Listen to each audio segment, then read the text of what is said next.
Hello and welcome back to On Point. I'm James Scully, joined by Vance Hanson. And Vance, before we get into this weekend's stakes, including the racing festival at Belmont Park, I want to talk about some stakes action from the last week. We saw a couple of exciting performances, I think, from up-and-coming 3-year-old fillies. Holy Helena won the Queen's Plate over males in 1.25 miles. Unchained Melody won the Mother Goose. Both fillies could be pointed towards Alabama at Saratoga. Wondering if you had any thoughts about those fillies? Yeah, Holy Helena was only her fourth career start, I believe, in the Queen's Plate, and she just absolutely dominated the best Canadian-bred 3-year-olds of both sexes. And can't say enough about that performance at Woodbine, and she's proficient on dirt as well, having started her career in New York earlier this year for James Jerkins. So yeah, 1.25 miles, she's already won at it. She's Alabama bound according to Jimmy Jerkins, and she's going to be a prominent player, no doubt. And the other filly, Unchained Melody, she kind of got the right trip in the Mother Goose for sure. No pressure on the front end. We'll see how she does when she gets a little more in-race pressure in future races. Yeah, I mean, both fillies didn't start running until March. Just really essentially just broke their maiden in the last 3 months. So Holy Helena, Helena obviously by stepping up and beating males, I mean, just tremendous effort.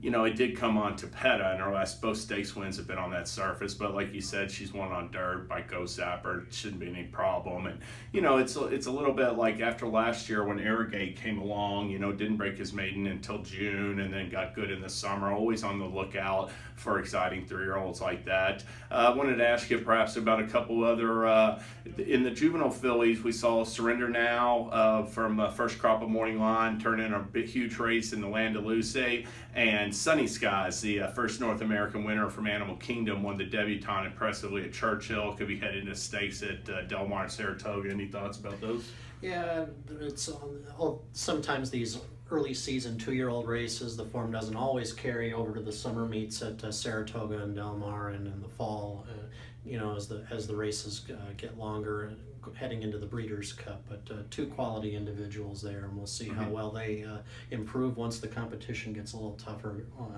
at the big summer meets. Absolutely, and one final note: sprinters. I thought last weekend was pretty, pretty revealing about upcoming performers with Danzy Candy cutting back to 7 furlongs, looking real good in San Carlos. Imperial Hint. Really up-and-coming 4-year-old Florida bred, just crushed rivals in the small sprint. I had a little bit of a rough trip on the back stretch and looked brilliant, I thought. And Limousine Liberal has now won 3 in a row, taking the stake race on Churchill's closing day. So that division appears to be heating up as well. Yeah, and the thing with Danzig Candy, I think the long-term goal for him is actually going to be the Breeders' Cup Dirt Mile, which he's very proficient up to 1 mile and a 16th. Right. So, but yeah, when you have a horse that can run that fast, taking the pressure he got in the San Carlos around one turn, and then being able to stretch that out to 1 mile, you got a lot of options basically. And Imperial Hint, like you said, romped in the Smile Sprint at Gulfstream, took advantage of a big gap turning for home along the inside, and his trainer has done really right by him. He shipped him over to Dubai in March. He fell ill before the Golden Shaheen. He backed off on him, and now he's got a really good horse for the fall coming up. Yeah, so what we have coming up, we got Saratoga and Del Mar 2 weeks away, but before that, we have a big weekend ahead. We have some preps for the Arlington Million, big races at Arlington. We got a couple other stakes at Parks and Delaware Park, but Belmont Park is hosting the Stars and Stripes Racing Festival. It's 5 stake races, including a pair of Grade 1 stakes for 3-year-old turf horses, the Belmont Derby and the Belmont Oaks. Both races have a lot of international flair. We have the Suburban with Shaman Ghost, Belmont Sprint with Mind Your Biscuits, and Dwyer has a short but select field of 3-year-olds with Practical Joke, Battalion Runner, and even Giuseppe the Great. Any thoughts on Belmont's card? The Belmont Derby looks a little more interesting, or a little more competitive than the Oaks does. You know, after the Pennine Ridge, the local prep for the Belmont Derby, Oscar Performance got an easy lead. Went wire to wire, going 1 mile and 1/8. I said to myself, you know, he's a bet against next time. But when you look at the Belmont Derby past performances, as we did when the race was drawn yesterday, he looks like the lone speed again. Right. This time he's going to have to go 1.25 miles. That's a tough ask. However, he is by Kitten's Joy.